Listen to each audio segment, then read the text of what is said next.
A derrota do Grêmio gerou um ambiente bem controverso no vestiário. Afinal de contas, a decepção pegou. Mas o que mais chamou a atenção foi a bronca do técnico Renato, que fez duras cobranças e demonstrou isso na entrevista coletiva. Nós vamos falar sobre os bastidores. Afinal de contas, o resultado ligou um alerta. E tem jogador vindo para Porto Alegre.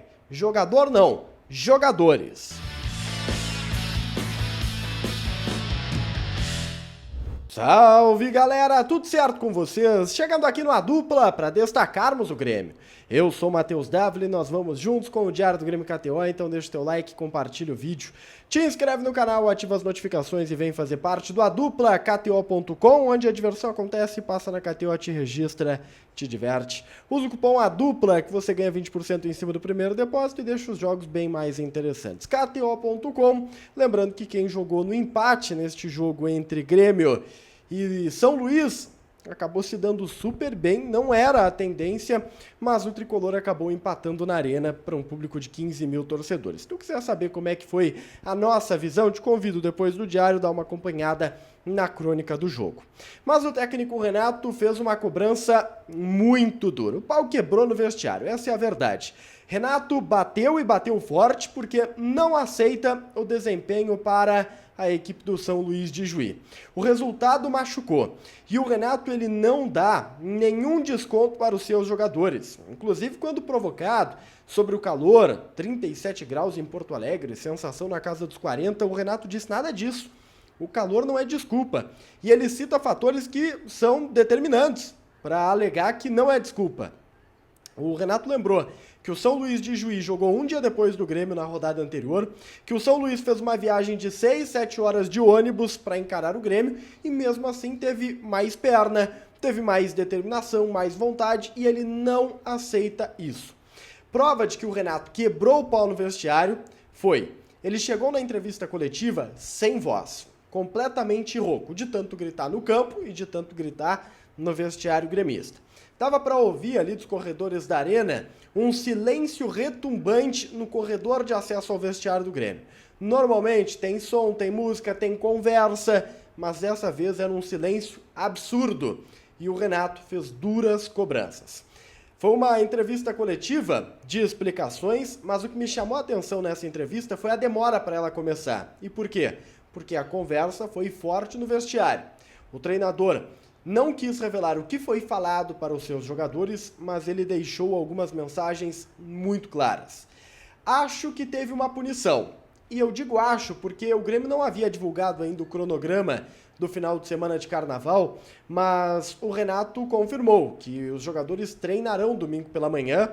Não é o normal, normalmente seria uma folga ou um trabalho à tarde, ainda mais pelo planejamento da semana do Grêmio, mas os jogadores treinam domingo pela manhã, uma punição por conta do desempenho certamente.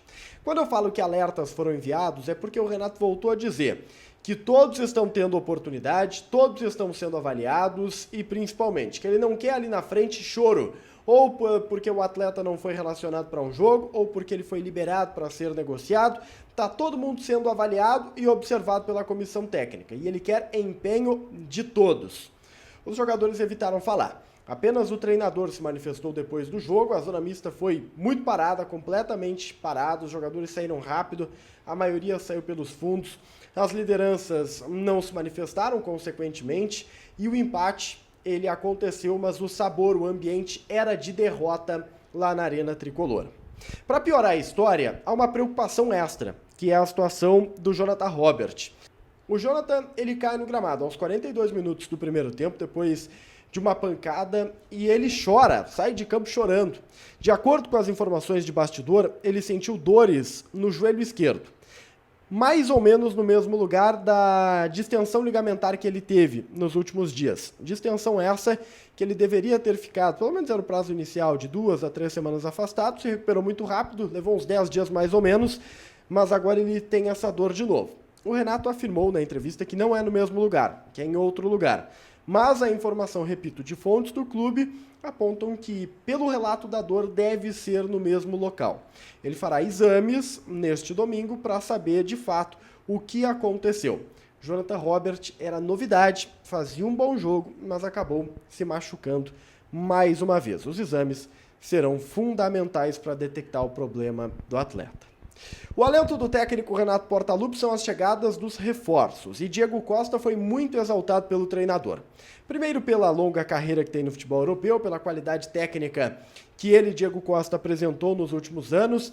O Renato deixou muito claro que confia, que gosta do Diego e que a contratação do Diego, e aí teve uma valorização do negócio, foi fruto de um processo de convencimento. Por quê? Porque ele, Diego Costa, segundo o Renato, queria permanecer na Europa, em especial em Madrid, onde ele tem negócios e até questões familiares do Diego Costa. Ele é sitiado ali em Madrid, tá? Até pelo tempo que ele ficou lá no Atlético de Madrid. A conversa de 40 minutos que o Renato teve no último domingo com o Diego Costa também serviu para isso, para dar aquela convencida no jogador. O Renato acredita que a adaptação do Diego será muito rápida e que ele em breve poderá ajudar o time. O centroavante é aguardado nesta segunda-feira em Porto Alegre para a realização dos exames médicos e o início da sua pré-temporada. A ideia é que ele fique à disposição para o Clássico Grenal do dia 25 deste mês de fevereiro. O outro reforço que está a caminho de Porto Alegre é Duqueiroz. O jogador está se despedindo dos seus companheiros, na verdade já está vindo para o Brasil. Ele postou essa foto nas redes sociais, retornando, para algum lugar. E a gente imagina que seja para o aeroporto, para dar continuidade à sua viagem para o Brasil, consequentemente para Porto Alegre. E os gremistas ficaram muito antenados com uma mensagem. O termo porto-alegrense. Ele fala, né, meu? Voltando para casa, né, meu? Viagem longa, né, meu? Enfim, ele usa o né, meu, que é uma característica do porto-alegrense, é uma gíria quase que porto-alegrense. Os gremistas identificaram essa maldade, entre aspas, essa malícia, na foto postada pelo Duqueiroz. O anúncio deve ocorrer em breve, nos próximos dias está tudo acertado, o empréstimo de uma temporada. O Grêmio volta aos trabalhos neste domingo, mas na quarta-feira contra o Ipiranga de Erechim é time reserva. Nem mesmo o técnico Renato viajará. Renato garantiu que permanecerá em Porto Alegre, ele não vai tirar período de folga para tratar do time titular e da preparação do time titular. Ele quer aproveitar esta não ida para Erechim para tirar uns dias de pré-temporada, digamos assim, para ajeitar o time, fazer processos que não houve tempo ali no início do campeonato pelo calendário do futebol brasileiro. Não esquece de deixar o like, compartilhar o vídeo, se inscrever no canal, ativar as notificações e vem fazer parte da dupla. A gente se vê. Tchau, tchau.